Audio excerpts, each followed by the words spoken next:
Capítulo 22. La mujer del cabello plateado apoyó la cabeza contra la ventanilla a prueba de balas y cerró los ojos. Tenía la sensación de que todo daba vueltas a su alrededor. Las drogas que le habían dado la habían indispuesto. Necesito atención médica, pensó. Aún así, las órdenes del guardia armado que estaba a su lado eran estrictas.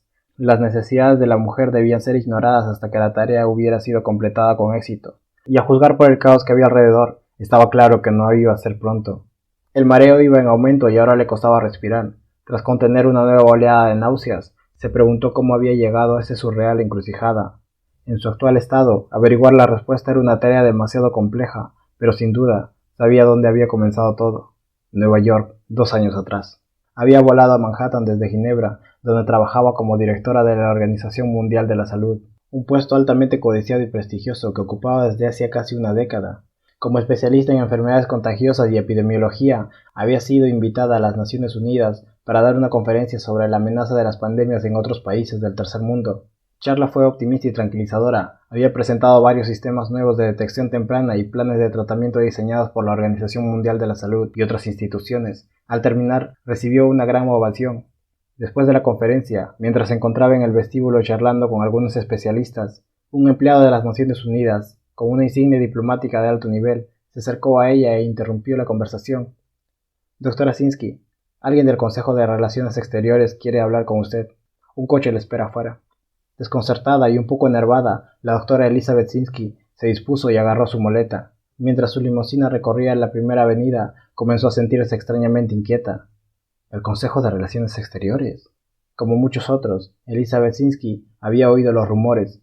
Fundado en la década de 1920 como un comité de expertos privado, el CRE había contado entre sus miembros pasados casi con todos los secretarios de Estado del gobierno estadounidense, más de media docena de presidentes, la mayoría de los jefes de la CIA y diversos senadores y jueces, así como leyendas dinásticas como los Morgan, los Rothschild y los Rockefeller. La capacidad intelectual, la influencia política y la riqueza sin parangón de sus miembros había otorgado al Consejo de Relaciones Exteriores la reputación de el club privado más influyente de la faz de la Tierra.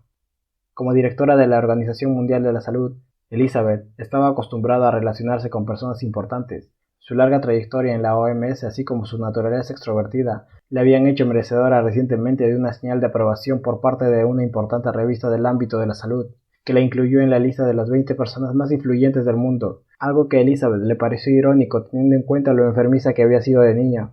A los 6 años sufrió una severa asma que la trataron con una dosis elevada de una prometedora droga, la primera del mundo de los glucocorticoides u hormonas esteroides, que le curó los síntomas de la enfermedad con milagrosa rapidez. Lamentablemente, los imprevistos efectos secundarios de esa droga no salieron a la luz hasta varios años más tarde, cuando Sinsky dejó atrás la pubertad, sin llegar a desarrollar el ciclo menstrual.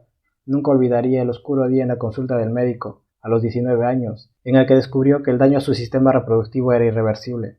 Elizabeth Sinsky nunca podría tener hijos.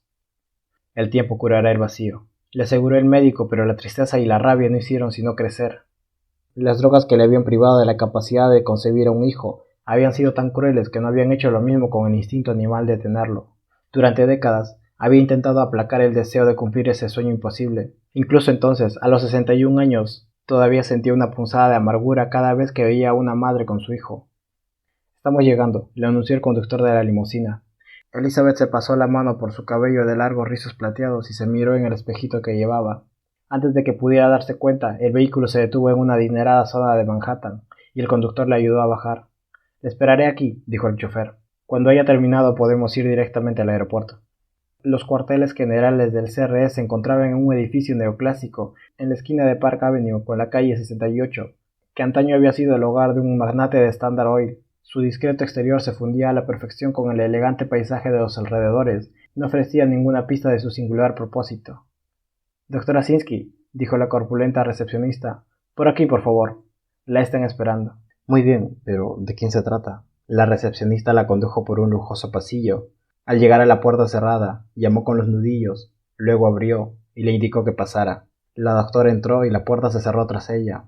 La pequeña y oscura sala de juntas estaba iluminada únicamente por el resplandor de una pantalla de video. Bajo esta, distinguió una silueta muy alta y delgada. Aunque no podía ver su rostro, pudo advertir que se trataba de una persona poderosa. «Doctora Sinsky», dijo el desconocido. «Gracias por venir». Su inglés, de sobria precisión, sugirió a Elizabeth que debía ser suizo o quizá alemán. «Por favor, siéntese». dijo señalando una silla en el centro de la habitación. No se presenta primero. Elizabeth hizo lo que decía. La extraña imagen proyectada en la pantalla de video no contribuía a calmarle los ánimos. He asistido a su conferencia de hoy, declaró la silueta. He venido desde muy lejos para escucharla. Un discurso impresionante. Gracias, contestó ella. Permítame decirle que es usted mucho más hermosa de lo que había imaginado, a pesar incluso de su edad y su miope visión de la salud mundial. Elizabeth se había quedado anonadada. Había sido un comentario de lo más ofensivo. ¿Cómo dice?, preguntó, observando la oscura silueta. ¿Quién es usted y por qué me ha hecho venir aquí? Disculpe mi fallido comentario humorístico, respondió entonces la espigada sombra. La imagen de la pantalla le explicará por qué está aquí. Sinsky miró la horrenda diapositiva. El cuadro mostraba un vasto mar de personas enfermas que trepaban unas sobre otras, formando una densa maraña de cuerpos desnudos. Es del gran artista Doré, anunció el hombre. Se trata de una sombría interpretación del infierno de Dante. Espero que no le resulte demasiado perturbadora, porque ahí es a donde nos dirigimos. Se quedó un momento callado y luego comenzó a dirigirse lentamente hacia ella. Permita que le explique por qué. Siguió acercándose a la doctora. Su figura parecía hacerse más alta a cada paso. Si tomo esta hoja de papel y la rompo por la mitad. Se detuvo junto a la mesa, tomó una hoja de papel y la rasgó, y luego colocó las dos mitades juntas y repito el proceso. Volvió a romper los papeles y a juntar sus mitades. Obtendré una pila de papeles 4 veces más gruesa que la original, ¿verdad? En la oscuridad de la habitación parecía que sus ojos relucían. A Elizabeth le molestó su tono condescendiente y también su actitud hostil. No dijo nada. Hablando hipotéticamente, prosiguió él, acercándose a la doctora todavía más, si el grosor de la hoja de papel original no fuera más que 1/10 de milímetro y repitiera el proceso, digamos, 50 veces, ¿sabe a qué altura alcanzaría la pila? Elizabeth se sentía indignada. Lo sé, respondió con más hostilidad de la que pretendía. Sería 1/10 de milímetro multiplicada por 2 y elevada a la 50ª potencia. A eso se le llama progresión geométrica. ¿Puedo preguntar qué estoy haciendo aquí? El hombre sonrió con satisfacción y asintió impresionado. Sí, ¿y se puede imaginar usted qué aspecto tendría ese valor? 1/10 de milímetro multiplicada por 2 y elevada a la 50ª potencia. ¿Sabe lo alta que sería nuestra pila de papel? Calló solo un instante. Tras realizar esa operación tan solo 50 veces, esa pila llegaría casi hasta el sol. A Elizabeth no le sorprendía. El asombroso poder de la progresión geométrica era algo con lo que estaba acostumbrado a lidiar en su trabajo. Círculos de contaminación, replicación de células infectadas, estimación de víctimas mortales. Le pido perdón si parezco ingenua, le dijo la doctora sin molestarse en ocultar su contrariedad. Pero no entiendo qué quiere decir. ¿Qué quiero decir? Rió él entre dientes. Lo que quiero decir es que la historia del crecimiento de la población mundial es cada vez más dramática. Igual que la pila de papel, la población comenzó siendo muy escasa, pero su potencia es alarmante. El hombre se puso a caminar de nuevo de un lado al otro de la habitación. Considere esto. La población de la Tierra tardó miles de años en llegar a los 1.000 millones de personas, desde los inicios de la humanidad hasta los principios del siglo XIX. Luego, solo le llevó unos sorprendentes 100 años doblar la población hasta los 2.000 millones, cifra a la que llegó en la década de 1920. Después de eso, tardó apenas 50 años en volver a doblarla hasta los 4.000 millones, esto es, en la década de 1970. Como sabrá, muy pronto alcanzaremos los 8.000 millones. Solo en un día como hoy, la raza humana ha añadido otro 1/4 de personas al planeta. 1/4 Y esto ocurre todos los días, llueva o truene. A día de hoy, en un año añadimos a la Tierra el equivalente a la población de Alemania. El alto hombre se detuvo de golpe delante de Elizabeth. ¿Cuántos años tiene? Otra pregunta ofensiva, aunque, como directora de la OMS, estaba acostumbrada a manejar el antagonismo con diplomacia. 61. Sabía que si vive otros 19 años, hasta los 80, habría sido testigo de cómo la población mundial se triplica. Una vida, triplicación de la población. Piense en las implicaciones de esto. Como sabe, su organización ha vuelto a incrementar sus precisiones y ahora prevé que antes de llegar a la mitad del siglo comenzaremos los 9.000 millones de personas. Las especies animales se están extinguiendo a un ritmo vertiginoso. La demanda de nuestros menguantes recursos naturales se ha disipado. El agua potable es cada vez más escasa.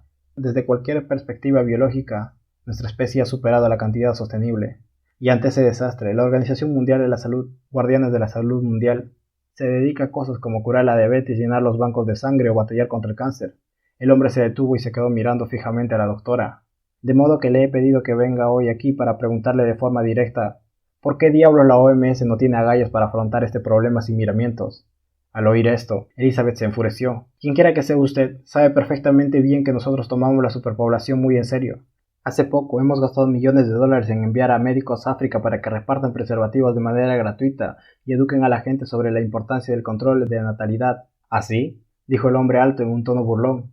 Y un ejército todavía más grande de misioneros católicos ha ido detrás para decirles a los africanos que si usan condón irán al infierno. Ahora África tiene un nuevo problema medioambiental, vertederos llenos de condones sin usar. Elizabeth tuvo que hacer un esfuerzo para morderse la lengua. En este punto tenía razón, aunque también había católicos modernos a los que no les parecía bien que el Vaticano se inmiscuyera en cuestiones reproductivas. Era destacable el caso de Melinda Gates, una devota católica que había tenido la valentía de enfrentarse a su propia iglesia e invertir 560 millones de dólares en la mejora del acceso al control de natalidad en todo el mundo. Elizabeth Zinsky había declarado muchas veces públicamente que Bill y Melinda Gates merecían ser canonizados por todo lo que habían hecho con su fundación para la mejora de la salud mundial. Por desgracia, la única institución con potestad para conferir la santidad no apreciaba la naturaleza cristiana de sus esfuerzos. Doctora Zinsky, prosiguió la sombra, lo que la Organización Mundial de la Salud no consigue entender es que solo existe un problema de salud global, y es este. Señaló de nuevo el sombrío mar de cuerpos enmarañados de la pantalla y se quedó un momento callado. Soy consciente de que es usted una científica y que es posible que no conozca los clásicos y las bellas artes. Permítame que le muestre otra imagen que comprenderá mejor. La habitación se quedó un instante a oscuras y luego la pantalla se volvió a iluminar. Elizabeth había visto muchas veces la nueva imagen y siempre le provocaba una siniestra sensación de inevitabilidad. En la habitación se hizo un profundo silencio. Sí, dijo al fin el hombre alto. El pánico mudo es una respuesta adecuada. Ver esta imagen es un poco como mirar fijamente el faro de una locomotora que está a punto de atropellarle a uno. Poco a poco el hombre se volvió hacia Elizabeth y sonrió con condescendencia. ¿Alguna pregunta, doctora Zinsky? Solo una, respondió ella. ¿Me he hecho venir aquí para sermonearme o insultarme? Ninguna de las dos cosas. Su tono de voz se volvió siniestramente salamero. Le he traído para trabajar con usted. No tengo la menor duda de que comprende que la superpoblación supone un serio problema de salud. Lo que quizá no tiene tan claro es que se trata de una cuestión que afectará el alma misma del hombre. Bajo la presión de la superpoblación, aquellos que nunca habían considerado la posibilidad de robar se verán obligados a hacerlo, para alimentar a su familia. Los pecados de Dante, la avaricia, la gula, la traición, el asesinato, etc., comenzarán a aflorar por doquier, amplificados por nuestros menguantes recursos. Nos encontramos ante una batalla por el alma misma del hombre. Yo soy bióloga, salvo vidas, no almas. Bueno, puedo asegurarle que salvar vidas se volverá cada vez más difícil en los próximos años. La superpoblación provocará mucho más que descontento espiritual. Hay un pasaje de Maquiavelo, sí, le interrumpió ella, y recitó de memoria la famosa cita. Cuando todas las provincias del mundo estén tan repletas de habitantes que no puedan vivir donde están ni trasladarse a otro sitio, el mundo se purgará a sí mismo. Se lo quedó mirando fijamente. En la OMS conocemos bien esta cita. Bien, entonces sabe que Maquiavelo consideraba las plagas la forma natural que tenía el mundo de purgarse a sí mismo. Sí, y como he mencionado en mi conferencia, somos totalmente conscientes de la directa correlación que existe entre la densidad de la población y la probabilidad de epidemias a gran escala. Pero no dejemos de diseñar día a día nuevos planes de detección y tratamiento. En la OMS estamos seguros de que podemos prevenir futuras pandemias.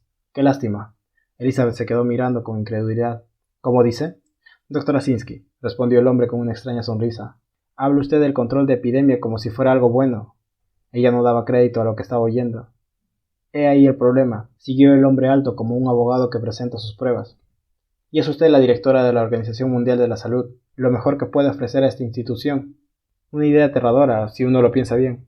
Le he mostrado esta imagen del sufrimiento que nos espera, volvió a mostrar los cuerpos en la pantalla. Le he recordado el increíble poder del crecimiento incontrolado de la población mundial. Señaló la pequeña pila de papel. Le he ilustrado sobre el hecho de que estamos al borde del colapso espiritual. Se quedó callado y se volvió hacia ella. ¿Y cuál ha sido su respuesta? Condones gratis en África, dijo en un despreciativo tono burlón. Eso es como intentar detener con un matamoscas un asteroide que está a punto de chocar con la Tierra. La bomba de tiempo ya no hace tic-tac, doctora Zinsky. Ya ha estallado. Y si no tomamos medidas drásticas, las matemáticas exponenciales se convertirán en su nuevo dios. Y se trata de un dios vengativo, que traerá la visión del infierno de Dante al mismo Park Avenue, masas apiñadas revolcándose en sus propios excrementos, un proceso de selección global orquestado por la misma naturaleza. ¿Eso cree? Contestó de pronto Elizabeth. Dígame, en su visión de un futuro sostenible, ¿cuál es la población ideal de la Tierra? ¿Cuál es el número mágico que permitiría a la humanidad sostenerse indefinidamente y en un relativo bienestar? El hombre alto sonrió al oír esa respuesta. Cualquier biólogo o estadista medioambiental le dirá que el límite de la posibilidad de supervivencia a largo plazo se encuentra en una población de unos 4.000 millones. ¡4.000 millones!